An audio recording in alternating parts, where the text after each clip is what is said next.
aicināšu uz liecību Rinaldu. Ir Rinalds šeit. Sagaidīsim ar aplausiem.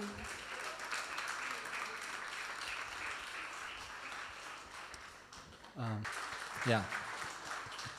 Es latviski padalīšos ar šo liecību.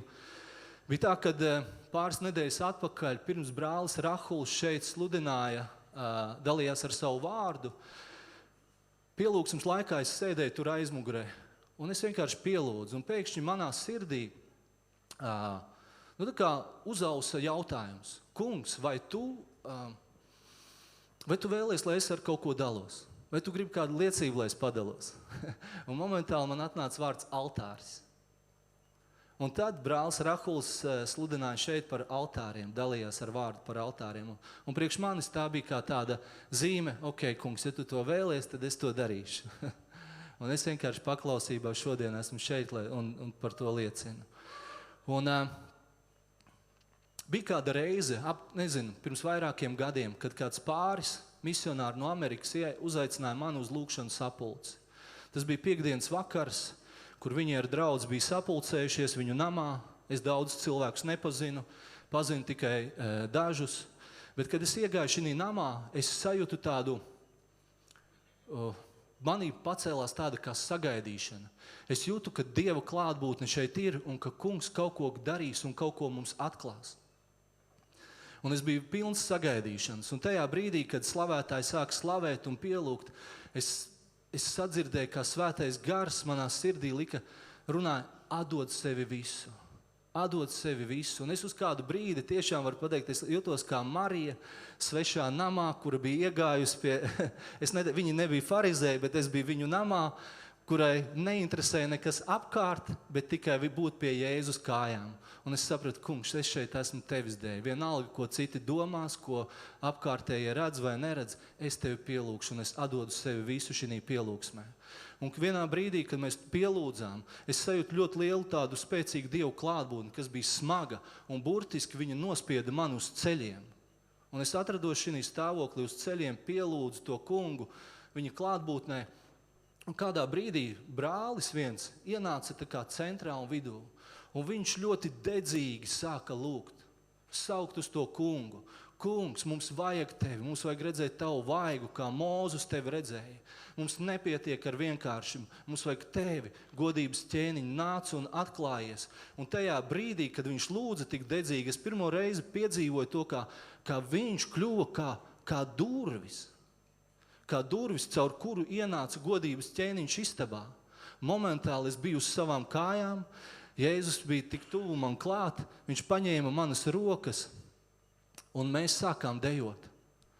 Un tad Dieva vārds sāka kļūt dzīvs, kas saka, tev vaiga priekšā ir prieka pārpilnība, un prieks vienkārši plūda. Kamēr mēs dejojām, tiklīdz tajā brīdī viņš vienkārši maigi izdarīja griezienu manā sirdī. Izņēma vienu lielu akmeni un aizmeta projām. Mēs turpinājām dejot. Viņš izdarīja vēl dziļāku griezienu un izņēma vēl vairākus akmeņus un aizmeta tos projām.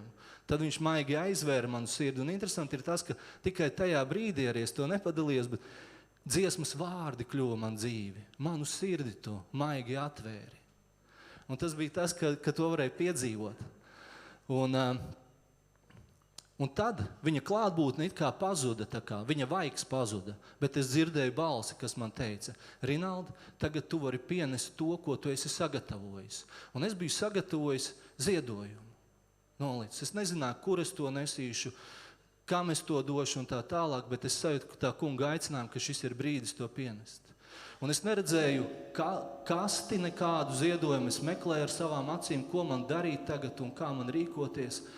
Un tajā brīdī nāca tā kunga vārds, kas teica, šeit ir altāris, šī vietā ir altāris.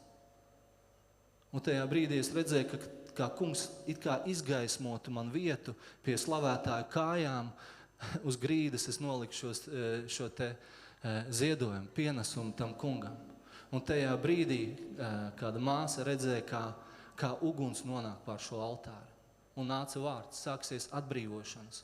Un tajā brīdī bez cilvēku roku palīdzības sākās atbrīvošana tā, ka tas kungs pats gāja un darīja to, par ko ir rakstīts rakstos, ka viņš nācis ir dziedēt, sagrauzt sirdis, atsvabināt ieslodzītos un saistītos palaist brīvībā.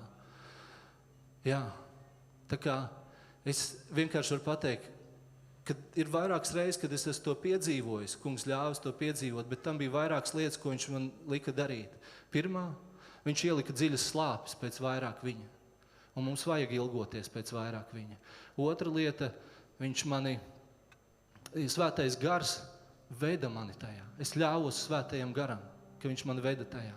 Un trešais, bija viens nosacījums, viņš prasīja man atdot sevi visu tajā brīdīs, tajā slavā un pielūgsmē.